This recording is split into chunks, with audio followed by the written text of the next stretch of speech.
So what are the opportunities? Integrating with recent and new long-term plans. We've got an urban forest strategy. Heard about that today. So that's a new initiative in the municipality. We've got the Sheldon Corridor Plan. I'm very optimistic about that one.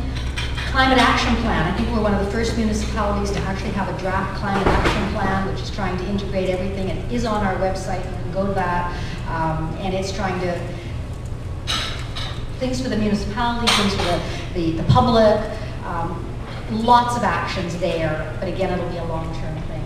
Our official community plan, our local area plans, the invasive species program that Adriane just mentioned, all of these plans start linking together and we slowly start getting action. We've got some new requirements that have just recently been adopted. Our pesticide bylaw, Adriane was instrumental in getting that adopted in the municipality, and hopefully, after many years, and I was talking to Bruce Kenning, he'd done some work for the municipality some years ago about a new stormwater initiative, how we're going to handle that in the municipality. It never really, we got sidelined with, I think, the economy and cuts in staffing or not replacing staff and other initiatives. So hopefully this one's going to get back on track this year with a change in our bylaws and how we're going to be addressing stormwater.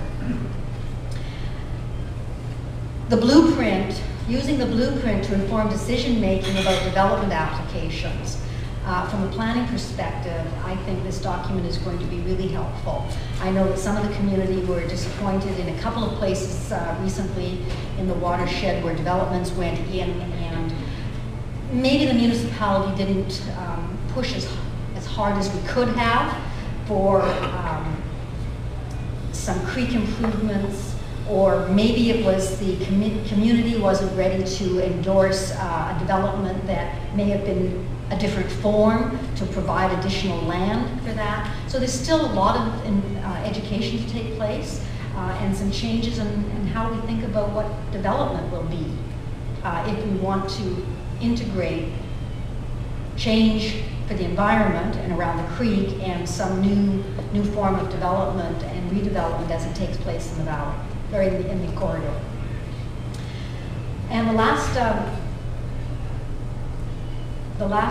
bullet is the ongoing interjurisdictional cooperation. Don't think I've met as much with other jurisdictions, the city and Oak Bay, in a very long career as I have over the Bowker Creek initiative.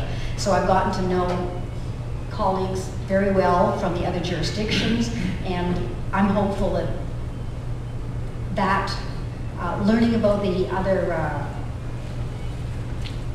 other people in those other jurisdictions and the challenges they have, because they're all a little different in all the municipalities. Saanich is the largest. We've got 110,000. Oak Bay is much smaller. Maybe 20,000, 18,000. City, 67,000. So we've got different interests, different perspectives, different politicians. We all have to work to move this through the system a little differently. And I think if you're working interjurisdictionally, you have to recognize those political differences at council.